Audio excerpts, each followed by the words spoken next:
Be vegan, make peace, do good deeds. Heaven Godspeed. Our programs offer many languages. Please visit suprememastertv.com/schedule. Nos programmes offrent plusieurs langues. Veuillez visiter suprememastertv.com/schedule. Nuestros programas ofrecen varios idiomas. Visiten suprememastertv.com/schedule. รายการของเรามีให้หลายภาษาโปรดดู suprememastertv.com/schedule Indigenous people make up about 6.2% of the global population. Sadly, due to climate change, land invasions, the exploitation of natural resources in the animal people livestock industry, and other factors, many indigenous cultures are diminishing at an alarming rate.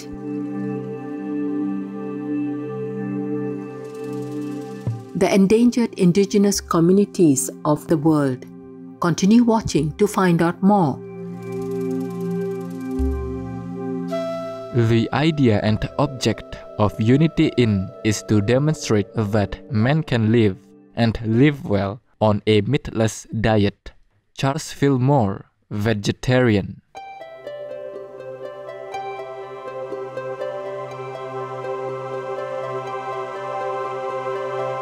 Generous viewers, do you know that there are only about 3,000 people in the world who can speak Brookskat?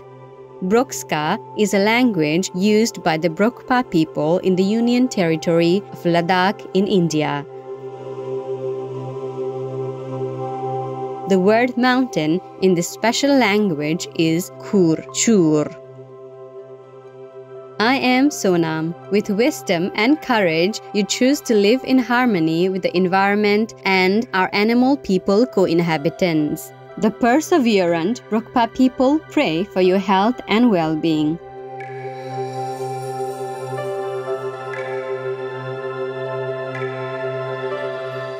Welcome to our program, The Endangered Indigenous Communities of the World. There are currently 467 million citizens in more than 90 countries in the world who identify themselves as indigenous people. With over 5,000 different ethnic groups, indigenous people make up about 6.2% of the global population. Sadly, due to climate change, land invasions, the exploitation of natural resources in the animal people livestock industry, and other factors, many indigenous cultures are diminishing at an alarming rate. Some of them choose to live reclusively for self-preservation, such as the Akunsu nation hidden in the jungles of Brazil, the Macho Piro and El Pir nations in Peru's Amazon region, and the Sentinelese and Jarawa nations in India's Andaman Islands.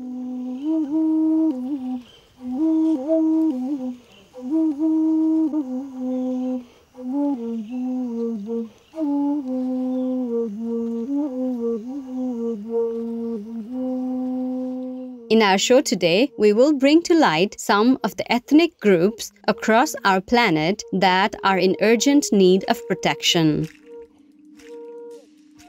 The Akunsu is an Amazonian ethnic group from the Rondônia state in western Brazil.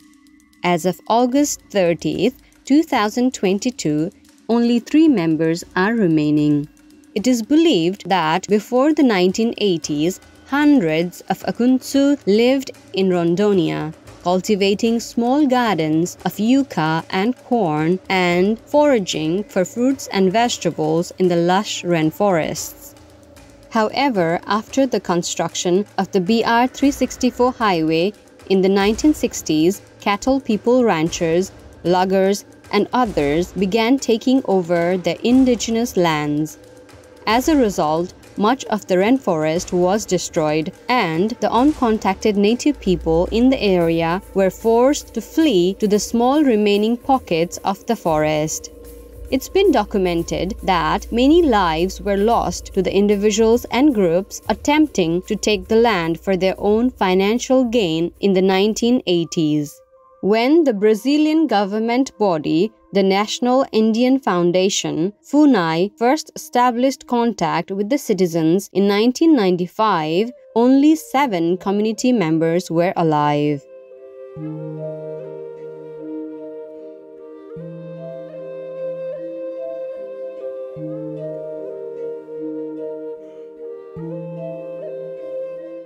Northeast of Brazil, the Nucacmacu are known as Colombia's last nomadic community. They live in small groups with few possessions and never spend more than a few days in the same location. The Nucacmacu enjoyed their freedom, moving through very deep forests. In the 1990s, when contact with settlers became more frequent after loggers and coca growers began to take over their lands, disease ravaged the indigenous nations and claimed more than 50% of their population. In the 2000s, Colombia's internal conflict on the Nucac territory forced the surviving members to take refuge in a small area outside San Jose del Guaviare.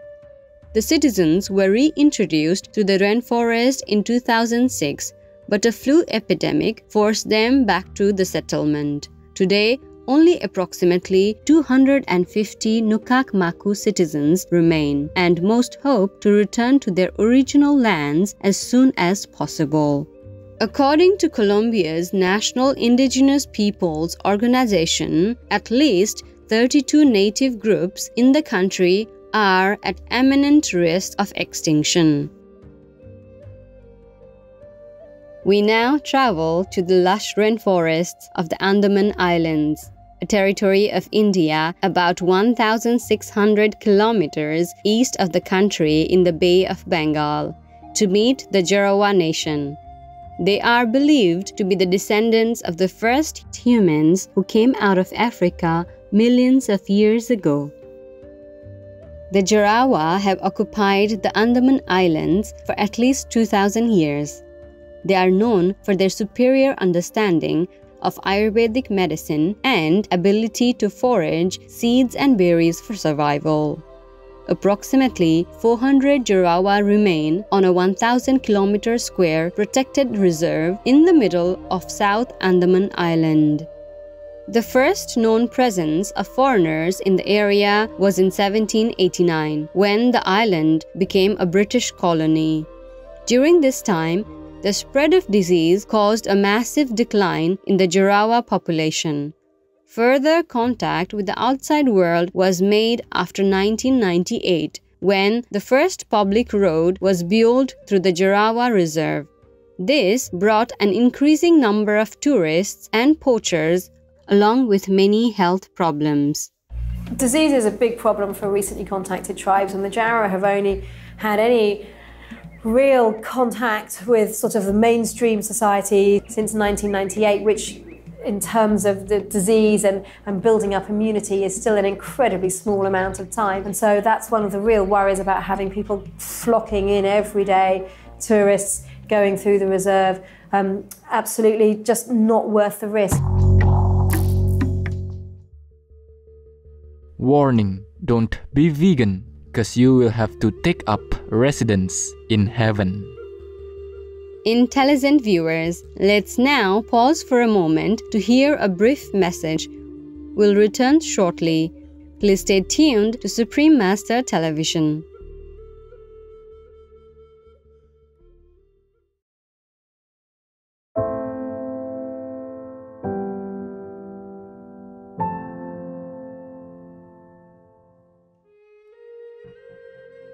Welcome back to our program.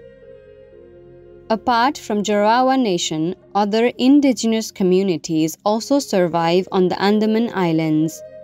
The Ong live in a reservation near Dugong Creek in Little Andaman. Their population has decreased from 670 in 1900 to around 120 today.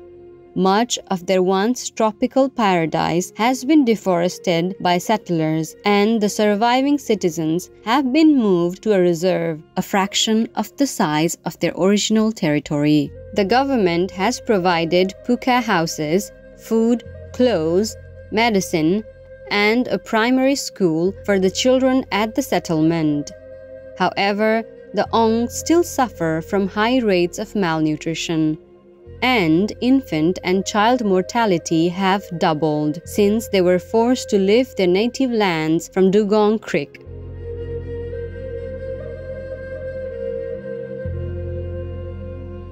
In the northeastern province of Kenya, in Loiyangalani village on the coast of Lake Turkana, we met the El Molo, who is the smallest ethnic group in the country. They believe in God, known to them as Wak, and wear beautiful charms to protect themselves against misfortune and disease. Originally from Ethiopia, the indigenous citizens moved to the area about 3,000 years ago. Only approximately 300 remain today, and most live in straw huts around Lake Turkana. A primary school for their children, a healthcare facility, and a church were once connected to their village as a peninsula. However, due to the rising waters of Lake Turkana, the area has become an island, and these amenities are only reachable by boat. School children, pregnant and lactating mothers, and others must travel across the windy area by boat each day without life vests, while water levels and temperatures in the area continue to rise due to accelerated climate change.